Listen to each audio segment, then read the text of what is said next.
Hello friends, good morning, welcome back to my channel Bittu and সুজি blogs.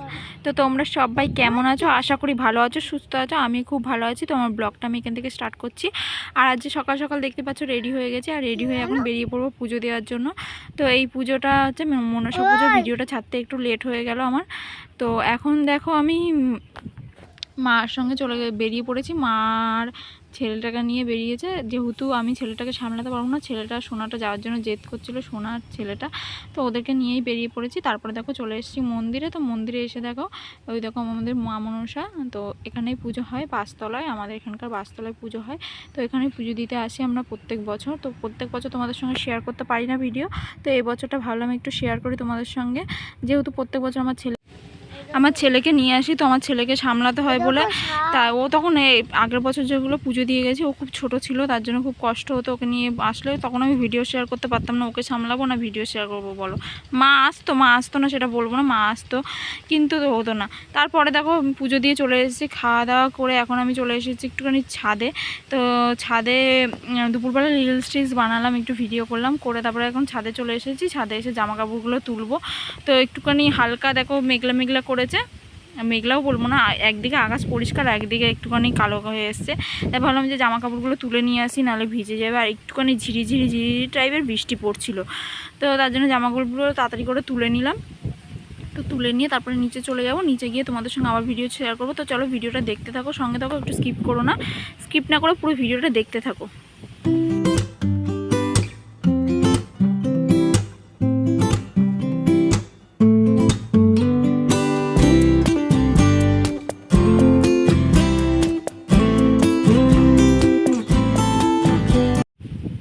দেখো friends, এখন বিকেল হয়ে গেছে, আর বিকেলবেলা আমি রেডি হয়ে গেছি এক জায়গায় যাবো বলে। কোথায় যাবো সেটা অবশ্যই তোমার সঙ্গে শেয়ার করবো। তো চলো পুরো ভিডিওটা দেখতে থাকো, সঙ্গে থাকো, একটু স্কিপ করো না, স্কিপ না করে পুরো ভিডিওটা দেখতে থাকো। তো চলো বেরিয়ে পড়ি এখন। তো দেখো বেরিয়ে পড়বো বলে আমার পাপাটাকেও রেডি করে দিয়েছি, ও রেডি হয়ে গেছে, ও যাবে বলে ওর খুব আনন্দ হয়েছে, তার জন্য তোমাদেরকে একটুখানি হাই করে দিল।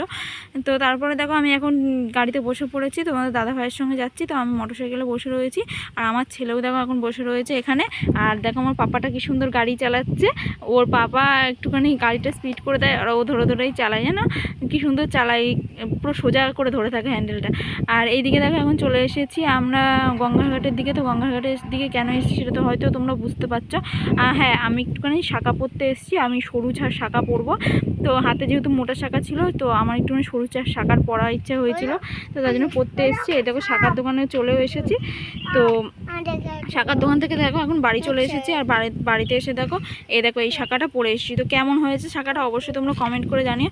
একদম সরু পরিনি, তোমাদের দাদাভাই বলছে একদম সরু পরো না, তুমি যত্নে রাখতে পারো না, বেড়ে যেতে পারে। তো তারপরে দেখো এখন বাড়ি চলে এসেছি, বাড়িতে এসে খেতে বসে পড়েছিলাম। তো খাওয়া দাওয়া হয়ে গেছে, তো এখন প্রায় সন্ধে হয়ে গেছে। তো সন্ধেবেলা দেখো আমি, বৌদি আর আমার ছেলে তিনজনে মিলে এখন বেরিয়েছি একটুখানি বাজারের দিকে। বৌদি একটা সিম তুলবে, বৌদি নতুন ফোন কিনেছে, সিম তুলবে বলে, তার জন্য এসেছিলো যে কী সিম তুললে ভালো হয়। তো লোকটা বললো জিও সিম তোলো, তোমার যেহেতু 5G ফোন, তো জিও সিম তুললে তোমার সুবিধা হবে, 5G নেট ফ্রি পাবে। তো তারপরে দেখো একদম বাজার থেকে চলে এসেছি। আমি একটা জিনিস কিনতে গেছিলাম, কিন্তু সেটা পাইনি, একটা স্কার্ফ কিনতে গেছিলাম, স্কার্ফটা পাইনি।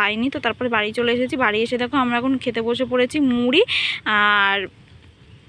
আর চা খেতে বসে পড়েছি। আর আমার ছেলের জন্য দেখো কুরকুরে কিনেছিলাম, সেটা সবাই ভাগযোগ করে কাড়াকাড়ি করে খেয়ে নিচ্ছে, আর কি বলবো বলো। তারপরে দেখো এখন এখানে চা নিয়ে বসে পড়েছি, দাদাও বসে রয়েছে, বৌদিও বসে পড়েছে মুড়ির গামলা নিয়ে দেখো। হ্যাঁ, তো চলো খাওয়া দাওয়া করে নিই। তো দেখো এখন পরের দিন সকালে তোমাদের সঙ্গে ভিডিও শেয়ার করছি। তো গুড মর্নিং সবাইকে বলে দিই, সবাই আশা করি ভালো আছো। তো আরেকবারও বলে দিলাম তোমরা সবাই ভালো আছো কিনা, তো তোমরা জানিও কমেন্ট করে কেমন আছো, কে কেমন আছো। আর এদিকে দেখো আমাদের পাশের বাড়ি একটা বৌদির মেয়েকে নিয়ে এসেছি, পুচকু সোনাকে নিয়ে এসেছি। দেখো ও কান্না করছে, ও আমাকে দেখলে যে কেন যে কান্না করে কি জানি, মনে হয় অনেক দিন বাদে দেখে, তাই একটু কান্না করে আমাকে দেখলেই। তো দেখো আমার বৌদি এখন এখানে বসে বসে গাড়ি বানাচ্ছে। তো তারপরে দেখো রেডি হয়ে গেলাম, রেডি হয়ে এখন বাড়ির জন্য বেরিয়ে পড়েছি। দুপুরবেলা সেরকম ভিডিও তোমাদের সঙ্গে শেয়ার করিনি আমাদের বাড়ি। তো এখন প্রায় বিকেল 4টে বেজে গেছে, ছেলেকে যেহেতু বাড়ি গিয়ে পড়তে পাঠাতে হবে, তাই জন্য একটু তাড়াতাড়ি বেরিয়ে পড়লাম। 4টের সময় তোমাদের দাদাভাই বললো আমি গ্যারেজে যাওয়ার সময় নিয়ে নেব, কিন্তু হঠাৎ করে ফোন করে বললো যে না আমি নিয়ে যেতে পারবো না, বাবা গ্যারেজে নেই, বাবা হচ্ছে গিয়ে ব্যান্ডেলে গেছে। তো তুমি চলে আসো বাড়িতে অটোতে করে, তার জন্য আমি অটোতে করে চলে এলাম। এখন দেখো ক্যালেন দিয়ে হেঁটে হেঁটে যাচ্ছি। তো তোমাদের দাদাভাই আসতে পারলো না, ও একটু পরে বেরোবে। তো দেখো এখন হেঁটে হেঁটে যাচ্ছি ক্যালেন দিয়ে। আর আমার ছেলেটা দেখলে তো আগে আগে হেঁটে হেঁটে যাচ্ছে। তো এখন দেখো বাড়িতে চলে এসেছি। আর বাড়িতে এসে দেখো মাইমা এসছে, আমি জানতামই না, হঠাৎ করে এসে দেখছি মাইমা এসছে। তো মাইমা বসেছিল, মাসি বড় মাসি বসেছিল। এখন দেখো সন্ধে হয়ে গেছে।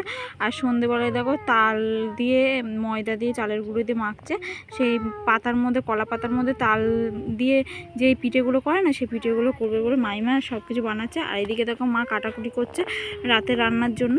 তো এইদিকে মা কড়াই বসিয়ে দিয়েছে, কিন্তু রান্নাটা দিদিই করবে।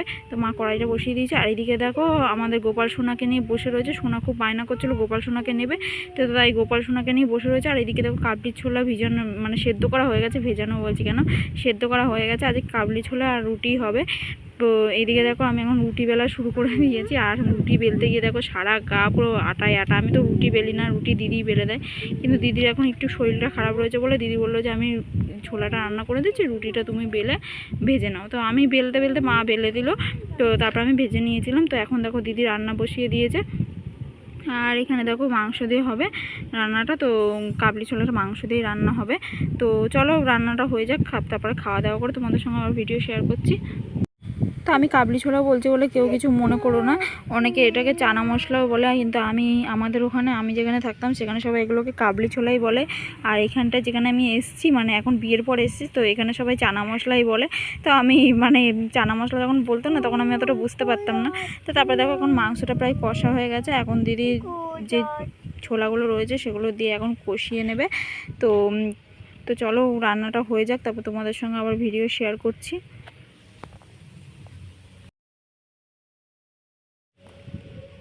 তো কষানো হয়ে গেছে, তারপরে দেখো জল দিয়ে দিয়েছে। আর কালারটা বেশ ভালোই এসছে।